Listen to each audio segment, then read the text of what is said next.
मी जर आज पूर्ण सत्य बोललो तर मी खूप मोठ्या अडचणीत सापडेन, कारण यात सामील असलेले लोक हे देशातले अत्यंत शक्तिशाली आणि मोठे लोक आहेत। हे खळबळजनक शब्द आहेत भाजपचे नेते आणि माजी खासदार बृजभूषण शरण सिंग यांचे।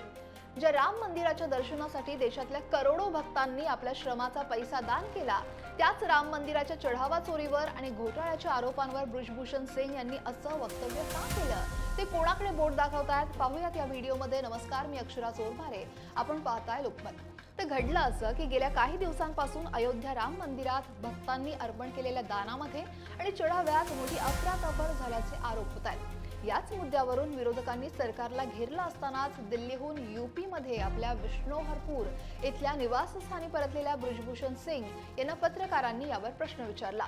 यावर उत्तर देताना बृजभूषण सिंग यांनी थेट नाव न घेता जे म्हटलं त्यानं सगळ्यांच्याच भुवया उंचावल्या। ते म्हणालेत की मी खूप कमकुवत आणि छोटा माणूस आहे, माझ्याकडे सध्या खरं बोलण्याची हिंमत नाही आणि जर मी आज सत्य समोर आणलं तर मी मोठ्या संकटात सापडेन। पण ज्यांच्यावर आरोप होत आहेत ते खूप शक्तिशाली लोक आहेत, पण हो, योग्य वेळ आली की मी नक्की बोलेन। नेहमीप्रमाणे आक्रमक बोलणारे बृजभूषण सिंग हे जेव्हा स्वतःला कमकुवत म्हणतात आणि सत्य सांगायला घाबरतात, तेव्हा या प्रकरणाचं गांभीर्य किती मोठं असेल याचा विचार करा। आता सगळ्यात मोठा प्रश्न हा पडतो की बृजभूषण सिंग यांनी इशारा नेमका कुणाकडे केलाय।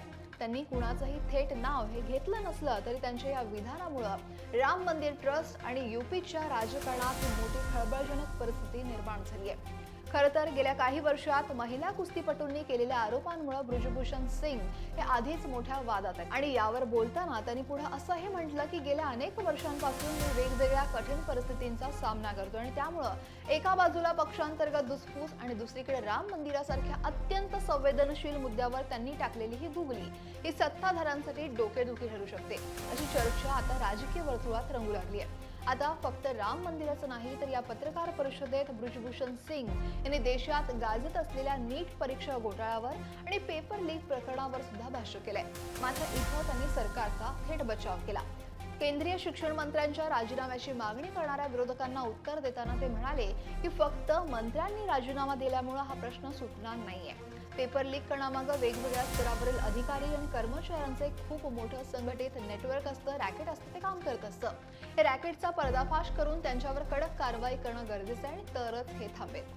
एकीकडे राम मंदिराच्या पवित्र दानात झालेल्या कथित घोटाळ्याचा तपास सुरू असताना सत्ताधारी पक्षाच्याच एका मोठ्या नेत्यानं सत्य बोललो तर अडकेन असं म्हणणं अनेक संशयांना जन्म देणार आहे। तुम्हाला काय वाटतं? बृजभूषण शरण सिंग कोणाकडे बोट दाखवतात आणि राम मंदिर दानाच्या वादात खरंच काही काळबेरं आहे का?